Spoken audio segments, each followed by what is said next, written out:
Hello friends, कैसे हैं आप लोग। मेरा नाम है लोकेश और mutual fund by Lokesh channel में आपका स्वागत है।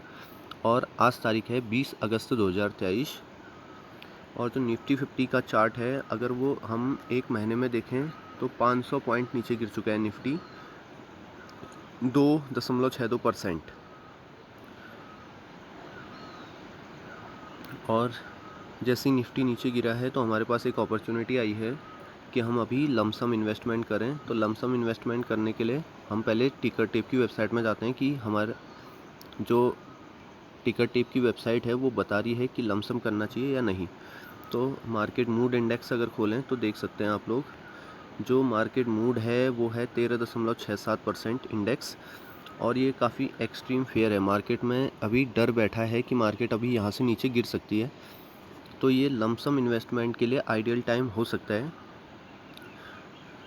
क्योंकि और टाइम पे अगर हम देखें तो ये जो मार्केट मूड इंडेक्स है वो या तो एक्सट्रीम ग्रीड में रहता है या ग्रीड में ही रहता था, यहाँ यहाँ दिखता था।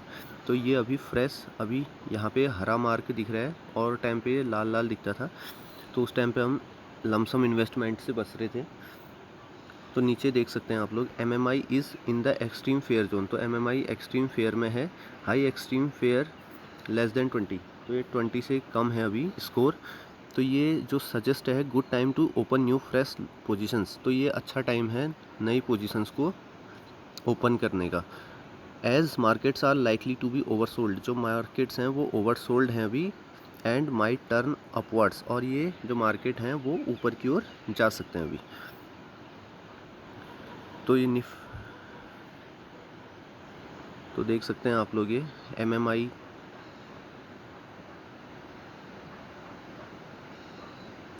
क्या क्या दिखाता है। MMI helps you time your trades and investment better. तो MMI जो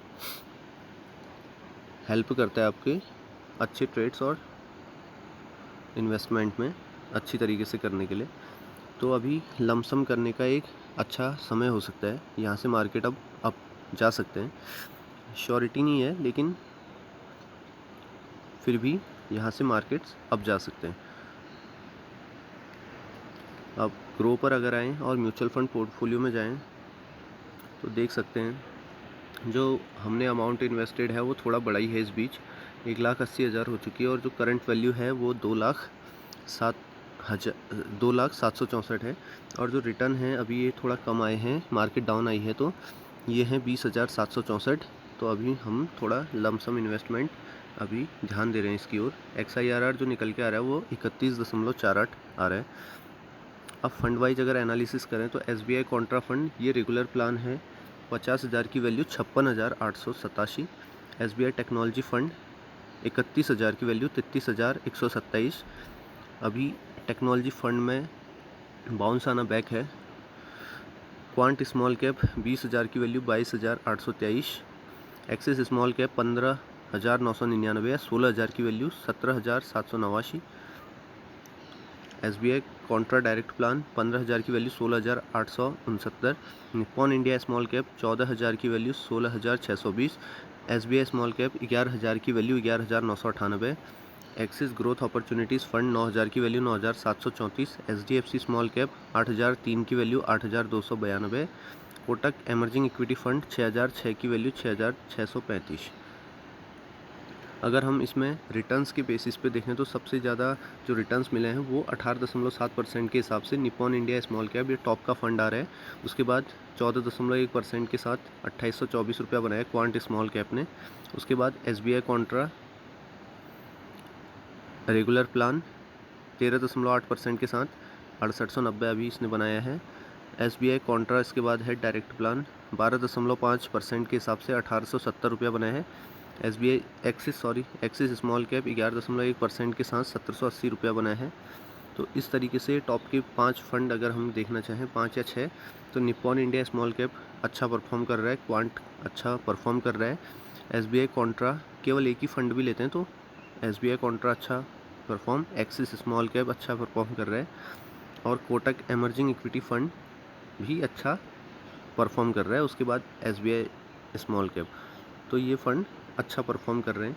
और जो मेरी SIP है वो देख सकते हैं आप लोग, सभी फंडों में 1,000 रुपये की है, देख सकते हैं। SBI स्मॉल कैप में 2,000 रुपये की SIP है, ये देख सकते हैं आप लोग।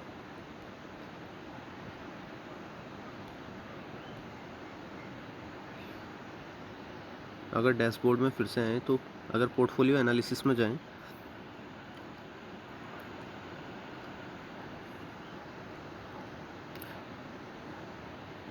और मार्केट कैपिटलाइजेशन में अगर जाएं तो स्मॉल कैप में लगभग 21%, मिड कैप में 38% या 39 और लार्ज कैप में 40% है।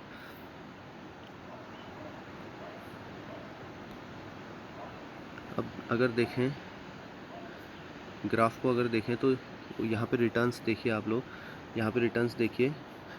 जैसे मैंने स्टार्ट किया था 4 दिसंबर 2022 को, उसके बाद देखिए 12 दिसंबर को -24 रुपये का रिटर्न है, -24 माइनस में गया जो रिटर्न है।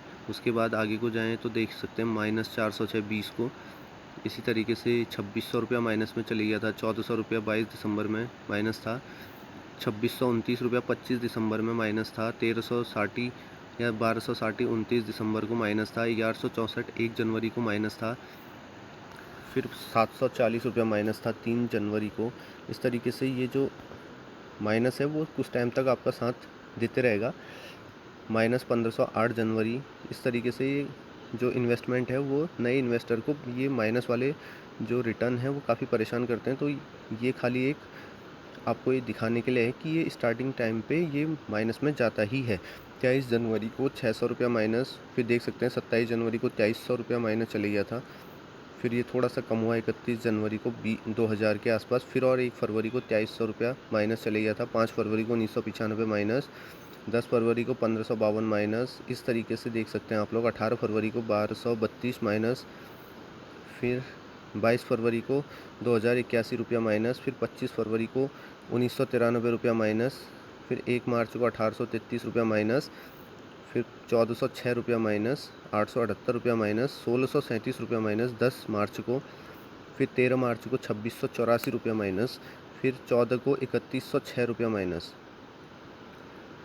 देख सकते हैं आप लोग। 19 को 2811 रुपया माइनस, फिर 20 मार्च को 3500 रुपया माइनस चले गया था। फिर देख सकते हैं 24 को 4000 के आसपास, फिर 27 को 4212 रुपया माइनस चले गया था। फिर 28 को तो 4624 रुपया भी माइनस चले गया था। तो इस तरीके से देखा जाए तो माइनस जाते ही रहता है जैसे इन्वेस्टमेंट अगर फ्रेश है तो। फिर देख सकते हैं 20 को ये थोड़ा सा कम हो गया 827 रुपया माइनस में, फिर 26 को 107 रुपया माइनस में, फिर 27 को 410 रुपया प्लस में आया। तो यहाँ से फिर ये प्लस में ही रहा। 28 से 1235 रुपया अप्रैल में, फिर 2 मई को 1714 रुपया, 8 मई को 2570 रुपया और 11 मई को 3100 कुछ रुपया। इसी तरीके से 13 मई को 2800 कुछ रुपया, 15 मई को 3500 कुछ रुपया, 19 मई को भी 3500 कुछ रुपया, फिर 22 मई को 4221 रुपया। तो ये फिर प्लस में आ गया, तो ये बढ़ते गया। 28 मई को 5400 कुछ, 31 मई को 6300 कुछ रुपया, फिर 4 जून को 7100 कुछ, फिर इसी तरीके से 9 जून में 8100 कुछ, फिर 16 जून में 11000 में पहुंच गया था ये, फिर 21 जून में 12000 में पहुंच गया था, फिर थोड़ा सा कम गिरा मार्केट, 25 जून में 9000 में आ गया था, फिर 29 जून में या 1 जुलाई में अगर देखें तो 13000 के आसपास रिटर्न मिल रहे थे हमें।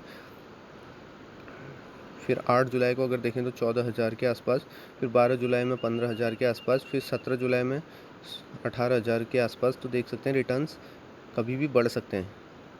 20 जुलाई में 19000 के आसपास रिटर्न्स, फिर 26 में भी 19000, 29 में भी 19000 के आसपास। फिर ये यहाँ पे देख सकते हैं 1 अगस्त में 21000 या 22000 के आसपास रिटर्न। फिर यहाँ से मार्केट थोड़ा डाउन आई। 3 अगस्त 19000, फिर 5 अगस्त में 21000, फिर 22000 के आसपास 10 अगस्त को, और 15 अगस्त को देख सकते हैं 21187। फिर इसके बाद लेटेस्ट कंडीशन देख सकते हैं 20 अगस्त की 20764।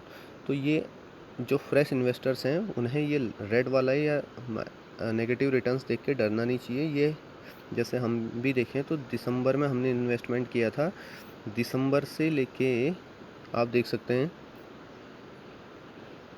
अप्रैल, लगभग दिसंबर से लेके अप्रैल या मई लगाओ आप, मई फर्स्ट में, तो दिसंबर, जनवरी, फरवरी, मार्च, अप्रैल, मई 5 महीना माइनस में गया था। तो आपकी कंडीशन में या आपके केस में ये 6 महीना या 1 साल भी माइनस में जा सकता है। तो इससे ज़्यादा घबराने वाली बात नहीं है।